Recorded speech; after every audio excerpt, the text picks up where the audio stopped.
នេះគឺជារបរដែលអ្នកលេង Minecraft ចង់បានជាយូរណាស់មកហើយហើយទីបំផុតឥឡូវនេះគឺគេបានបញ្ចេញវាមកឲ្យយើងលេងហីព្រោះពីម្សិលមិញហ្នឹងគេបានទម្លាក់នៅ snapshot មួយដែលវាមានរបស់សំខាន់មែនតើនៅក្នុងហ្នឹងនិយាយទៅគឺវាមានរបស់2ប៉ុន្តែខ្ញុំគិតថាមានតែរបស់មួយដែលអ្នកលេង Minecraft សប្បាយចិត្តជាមួយវាព្រោះថានៅក្នុងវីដេអូមុនយើងច្បាស់ជាបានដឹងហើយអំពី stair ហើយនិង slab ដែលធ្វើមកពីរោមជាមយើងអាចយកទៅសាងសង់ឬក៏តាំងលម្អធ្វើកន្លែងផ្សេងៗចឹងទៅហើយមកដល់ឥឡូវនេះគឺវាកាន់តែពិសេសបន្ថែមទៀតដោយសារតែ slab ដែលយើងធ្វើមកពីរោមជាមហ្នឹងយើងអាចយកវាចំនួន3ទៅផលិតចេញជារបស់ថ្មីមួយទៀតដែលគេហៅវាថា cushion ណា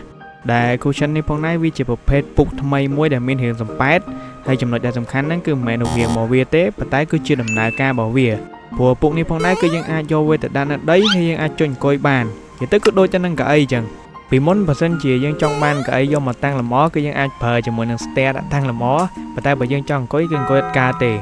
សូម្បីតែ Minecraft ខ្លួនឯងអាដំណើរការរបស់ Minecraft ហ្នឹងក៏គេប្រើ stair ហ្នឹងដើម្បីធ្វើកៅអីដែរព្រោះថានៅក្នុង game អត់មានកៅអីអញ្ចឹងមានតែប្រើហ្នឹងហើយមកដល់ឥឡូវនេះគឺថាយើងមានជាមួយនឹងកៅអីគឺ cushion ហ្នឹងយើងអាចប្រើវាដើម្បីច្នៃចេញជាកៅអីប្លែកៗបានជាច្រើនមែនតើបើសិនជាយើងមានកំណត់ច្នៃចេញអីយើងច្នៃចេញខ្លួនឯងទៅឥឡូវខ្ញុំច្នៃចេញជាកៅអីពណ៌សនេះមួយនេះយើងអាចមើលបានលយដែរអត់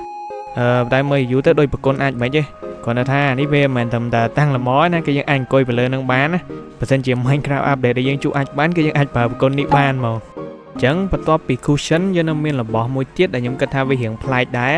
ដោយសារតែយើងបានដឹងស្រាប់អីនៅក្នុង Minecraft កន្លែងដែលយើងអាចដេកបានគឺមានតែខែមួយគត់ប៉ុន្តែមកដល់ឥឡូវនេះគឺយើងមានជាមួយនឹងខែថ្មីមួយទៀតដើម្បីអាចផលិតវាបានហ្នឹងគឺយើងគ្រាន់តែប្រើប្លុកត្រូវចំនួន3គឺយើងអាចផលិតវាបាន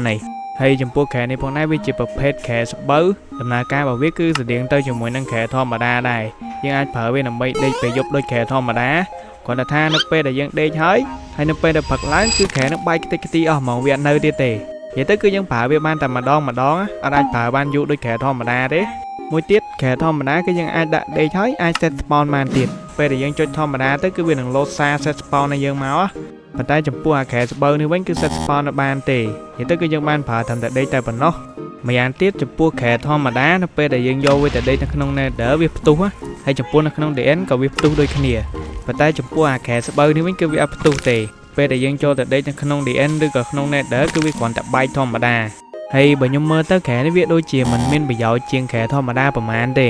ហើយបើយើងហៅវាថាខែបរោះអសន្នក៏មិនសូវសមដែរព្រោះថាខែនេះទី1គឺវាពិបាកផលិតជាងខែធម្មតាទៀតអានេះបើតាមមើលវាមានប្រយោជន៍តែក្នុងការ decor ឬក៏តាំងលម្អអញ្ចឹងយើងអាចតាំងលម្អខែស្បូវអីចឹងទៅអញ្ចឹងបើតាមមើលទៅប្រហែលជាគេអាចនឹង update វាមកបន្ថែមទៀតណាហើយវីដេអូ update របស់យើងគឺមានតែប៉ុណ្្នឹងទេបើសិនជាយើងមើលវីដេអូនេះហើយចប់យើងកុំភ្លេច